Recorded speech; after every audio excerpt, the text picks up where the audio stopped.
du fait que l'instrument soigne les malades? Donc, pour te parler de rapport de... Il y a des scientifiques qui ont découvert que la musique peut soigner, la musique thérapeute. Et aussi la camélophonie, à la fois, nous on est des musulmans. Donc, il y a des compositions mathématiques qu'on fait dans le camélophonie. D'abord le calebasse. Et il y a 3 bâtons ici le calebasse. Si on dirait nous, notre philosophie nous a donné que c'est l'appellation, le nom de Dieu, Allah. Il y a 3 traits. Alif, Lam, Lam, Lam. Alif, Lam, Lam, c'est les 3 traits. Vous, c'est le calebasse. Et si le calebasse, on peut mettre autant de cordes au pauvre. On peut mettre 7 cordes, on peut mettre 16, on peut mettre 21. Et les 21 cordes évoquent le nom évoquent la protection du basmala 21 fois pour protéger. Tu as 21 fois pour protéger.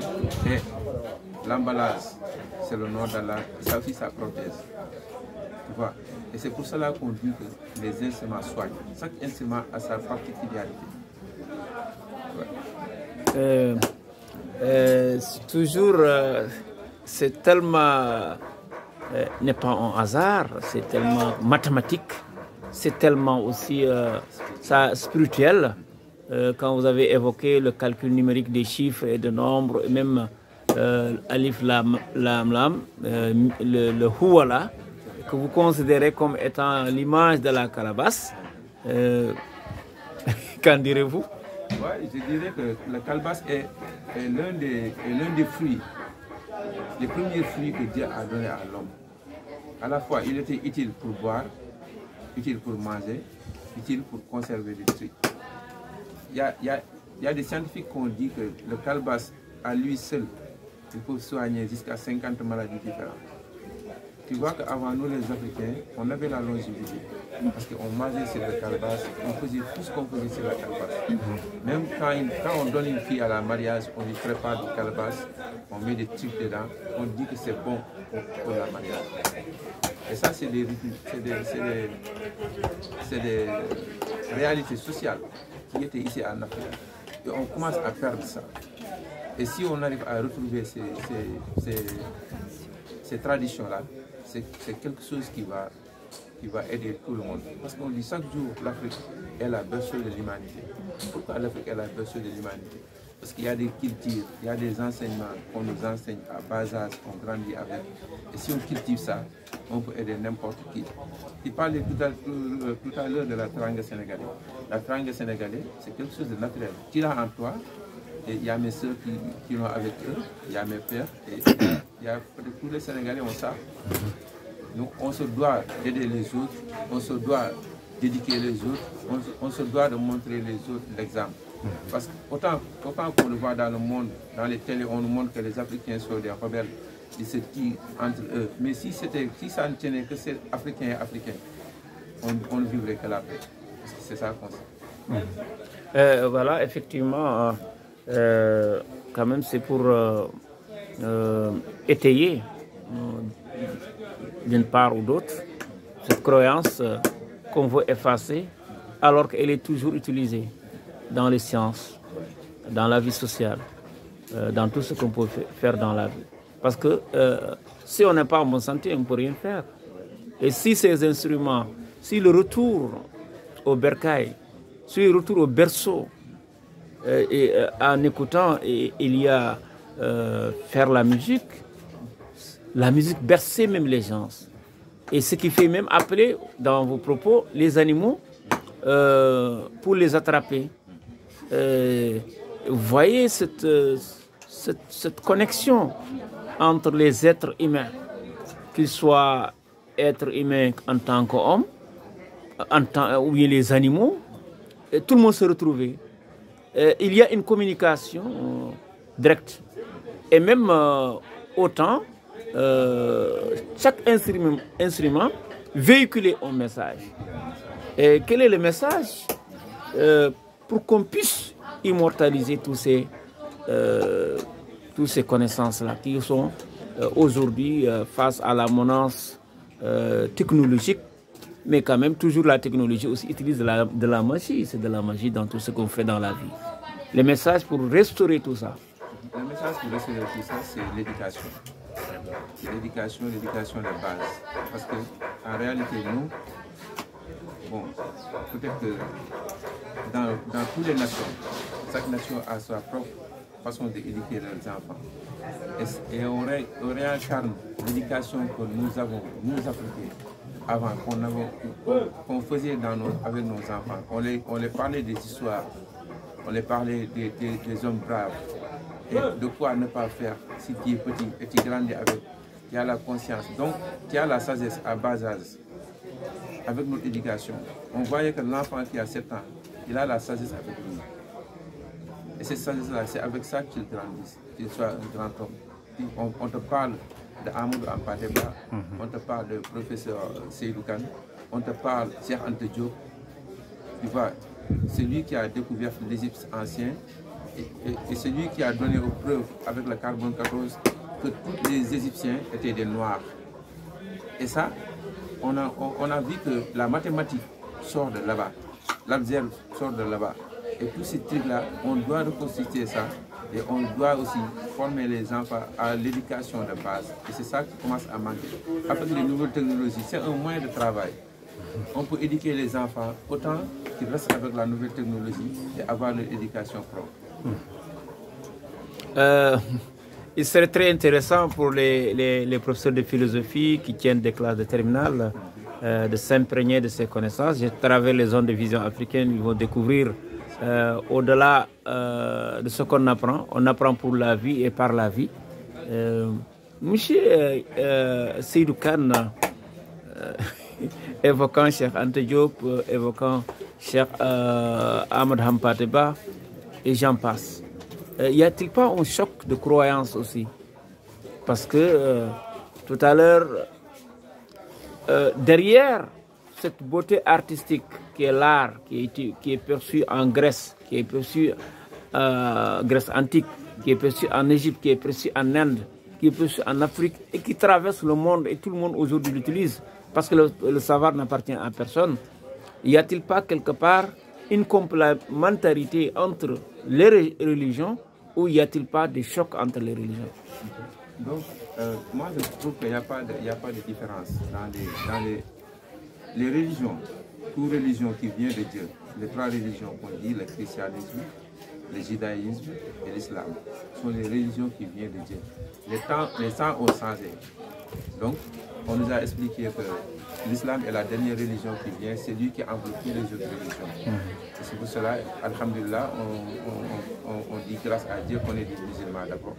Et être musulman, ça ne veut pas dire qu'il ne veut pas quelque chose qui va améliorer le monde. Être musulman, c'est quelqu'un qui doit faire améliorer le monde et améliorer aussi l'esprit des autres. La communication qui est dans la musique, on peut dire que c'est une religion, mais c'est une religion mondiale. Donc tout le monde s'y trouve. C'est des sons, c'est des paroles, c'est des instruments qui le donnent. Donc, on peut dire que tout le monde est uni c'est la langue universelle. Et cette langue universelle, ça fait que c'est la religion universelle. Tout le monde peut y se trouver. Donc, si on regarde bien la religion, c'est quelque chose que moi, j'essaie de purifier à moi-même. Je ne suis pas fixé à dire que celui va être musulman, celui va être chrétien. Ça les appartient. Mais, par contre, la musique, c'est pour nous tous. Si on essaye de développer ça, c'est pour développer les interférences qu'il y a entre nous et pour que tout le monde se comprenne. Et c'est pour cela que c'est essentiel d'échanger les cultures d'abord, ce qu'elle a avec le pays de bon et de meilleur, on récupère ça et on nous donne nous aussi ce que nous avons de bon et de meilleur. Et là, on trouve que c'est la musique peut te donner la sagesse aussi. Et la sagesse ne vient pas si tu ne sais rien. Et pour savoir, il faut l'éducation. Et l'éducation, c'est l'éducation de base. Donc, on dit que la première école, c'est la mère. Donc, si la mère est la première école, elle doit éduquer ses enfants. à partir de là, si elle grandit ou il grandit, il sera quelqu'un de bien ou quelqu'un de bien. Effectivement. Nous avons face à un homme multidimensionnel, universel dans le domaine des savoirs, en évoquant la question de la sagesse, effectivement, qui parle de la sagesse, parle de l'amour du savoir, et qui embrasse un savoir multidimensionnel, universel. Il est un savant. Effectivement, ça découle. Et c'est ça le fort de l'Africain, c'est ça le fort de tout un être humain censé développer le monde, comme on a l'habitude de dire, un esprit sain dans un corps sain, mais dans un environnement sain. Seydou Kane, jusqu'à présent, c'est un honneur pour nous de quand même découvrir cet homme génial, un homme au sourire, machallah, accueillant. Qu'en direz-vous par rapport peut-être à un projet de développer tous ces détails et que pour que tout le monde le découvre? Parce que vraiment, on voit, nous, dans ce monde, on se retrouve dans le métier qu'on maîtrise. On se retrouve dans l'amour de ce qu'on voue à une chose. C'est intéressant. Oui, c'est très intéressant. Donc, pour nous, c'est très utile d'essayer de former les jeunes. Autant qu'ils peuvent étudier et être à l'école, ils peuvent faire aussi un métier de l'artisanat. Pourquoi pas, notre gouvernement ne peut pas introduire l'artisanat sénégalais dans les écoles. Parce qu'on voit que les enfants, s'ils finissent l'école, ils n'ont pas réussi, ils n'ont pas de métier. Ils laissent les classes à l'âge de 18 ans. Et là, ils n'ont rien dans la tête. Et pourtant, ils pouvaient faire l'éducation et avoir aussi un métier à côté. Ils peuvent faire n'importe quel métier. Parce que si on décompte ici, on a plus de 100 métiers différents, tous artisanaux. Toutes les matières premières se trouvent ici au Sénégal. On peut les cultiver, on peut faire des champs pour avoir les matières premières de ça. Tu vois? Et on peut faire de l'élevage aussi pour avoir les matières premières. On peut faire de la pêche pour avoir les matières premières. Et donc ça fait un communion de l'agriculture, de la pêche, de l'élevage et l'éducation. De ce fait, c'est un projet que le gouvernement doit introduire dans les écoles au bas âge, à l'âge de 5 ans, 6 ans, et les enfants grandissent avec. Chaque élève a un métier. C'est un projet qu'on a et qu'on veut qu'on nous aide pour réaliser ça. Très bien. Donc le message que vous avez lancé pour vos partenaires, pour les Sénégalais. Le message est que aujourd'hui, alhamdulillah, Dieu a fait que on est là, on travaille depuis 20 ans ou 25 ans sur l'artisanat. Donc il y a des choses qu'on sait. Mais la crainte qu'on a, c'est qu'on peut partir avec ce qu'on sait. Et c'est là, ça sera... on t'a dit qu'un savant qui meurt, ce n'est pas un livre, c'est une bibliothèque qui meurt. Si on n'enseigne pas ce qu'on sait à nos enfants, ça va disparaître. Si on n'écrit pas notre savoir, ça va disparaître. Et il est temps qu'on laisse ce qu'on sait, ce qu'on connaît, il faut qu'on l'imprègne dans la population, dans nos couches sociales, dans les enfants et tout le monde. Voilà, Seydou Kane nous laisse entendre à travers les zones de vision africaine, d'abord qu'il n'y a pas un sous-métier, qu'en Afrique, un savant qui meurt, c'est une bibliothèque qui brûle, nous disait Ahmad Ampateba. Nous sommes honorés aujourd'hui de vous rencontrer. Et c'est grâce à Elia qui a quitté la France et elle est partie tout simplement d'une vidéo qu'elle a suivie. Et aujourd'hui, elle est là. Un mot de reconnaissance et de fidélité par rapport à son courage qu'il a fait prendre des avions et être là avec nous.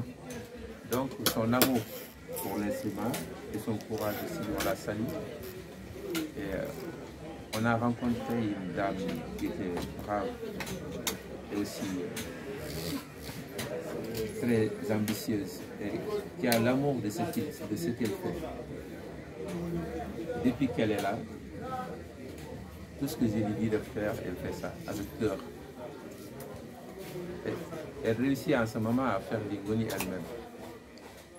Et c'est à cause de l'amour qu'il a cet instrument. Même nous, le travail qu'on fait, c'est à cause de l'amour qu'on a sur le travail. C'est pour cela qu'on réussit à faire des choses magiques. S'il te dit la magie, c'est quelque chose de merveilleux. Il y a de la magie sur le travail. Tu ne peux pas savoir ça si tu n'aimes pas ce que tu fais. Nous, quand on se réveille le matin, on se fixe une seule objectif. On doit aller à l'atelier. Si ça pleut, si ça neige, ouais, on vit ici, on travaille. Et cet amour qu'il a, nous aussi on a cet amour-là. Et c'est pour cela que je la remercie d'abord parce qu'elle pouvait ne pas venir. Elle pouvait se contenter de regarder des vidéos. Mais et s'arrêter là. Ouais, elle est venue avec une grande cœur, c'est quelqu'un de bien aussi. Donc avec tout ce qu'elle a traversé, c'est la vie. Ça, on prie pour qu'il ne reverra plus de choses comme ça dans sa vie. Et le meilleur reste à venir, Inch'Allah. Le meilleur reste à venir. C'est là où nous allons terminer cette phase en langue de Molière. Notre invité, c'était Seydou Kane. Merci.